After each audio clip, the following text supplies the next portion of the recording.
Hello আসসালামু আলাইকুম। আজকে আপনাদের সাথে ছোট্ট একটি মিনি ভ্লগ শেয়ার করব। সো ভিডিওটি লাস্ট পর্যন্ত অবশ্যই দেখবেন।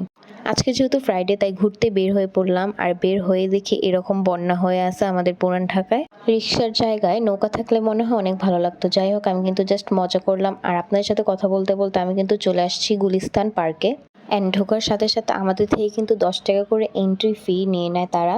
তারপর আমরা ডিসকাস করতেছিলাম এই ভূতের বাড়ি নিয়ে, যে লাস্ট মোমেন্টে মানে আমরা যখন বের হব তার আগে এটার মধ্যে অবশ্যই ভিজিট করে যাব। দেন একটু ঘুরে দেখছিলাম কোথায় সুন্দর পিকচার তোলা যাবে। তারপর এখানে চলে আসলাম, আর এইটা কিন্তু একটু রমনার ভাইব দেয়। এইখানে দাঁড়ানোর পর আমার রমনার কথা মনে পড়ছিল, যে অনেকদিন হয়ে গিয়েছে রমনাতে যাওয়া হয় না। দেন হালকা পাতলা একটু ভিডিও নিয়ে নিলাম আমি। ফার্স্টে নৌকাতে ওঠার প্ল্যান ছিল, বাট পরে আমরা কেউই আর নৌকাতে উঠিনি। পার্কে যে নৌকাটি ছিল সেই নৌকাটি আসলে অনেক ছোট ছিল। তারপরও ভাবলাম যে আসছি যেহেতু উঠি। আমাদের টিকিটও কাটা কিন্তু শেষ। অনেক ফোর্স করার পর ভাবিকে নিয়ে উঠলাম, আর আসলে একা ওঠার কোনো মজাই নাই, তাই জোর করে ভাবিকে নিয়ে উঠলাম সাথে। যেহেতু এই নৌকার থেকে 2 ডাবল বা 3 ডাবল বড় এরকম নৌকাতে আমি উঠেছি, তাই এটা ওঠার পর আমার একটু কোনো ফিল হয়নি, প্লাস আমি মজাও পাইনি। অনেক স্লো ছিল এবং বেশি উপরেও উঠায় নাই।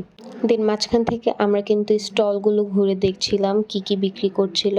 আর আসার পর যেহেতু কিছু খাওয়া হয়নি, তাই মুড়ি ভর্তা নিয়ে নিলাম, আর লেকের পাশেই বসে বসে কিন্তু খাচ্ছি আমি। খাওয়ার পর একটু হাঁটাহাঁটি করে দেখলাম 1 থেকে 5 বছরের বেবিদের জন্য অনেক সুন্দর খেলার প্লেস রয়েছে। আমরা কিন্তু ভূতের বাড়ির টিকিটও কেটে ফেলছি। ভাবলাম মিস দেওয়া যাবে না এটা। আর ভিতরে ঢুকে একদমই অন্ধকার ছিল। যদিও ভূতটা অনেক ছোট্ট ছিল, অনেক কিউট ছিল, ভালোই লাগছে, বাট ভয় লাগে নাই। আর হ্যাঁ, আমরা কিন্তু এখন বাসায় চলে যাব। আর আসলে এটি হচ্ছে শহীদ মতিউর পার্ক, যা আমি বলতেছিলাম যে গুলিস্তান পার্ক, আসলে এটি গুলিস্তানে অবস্থিত।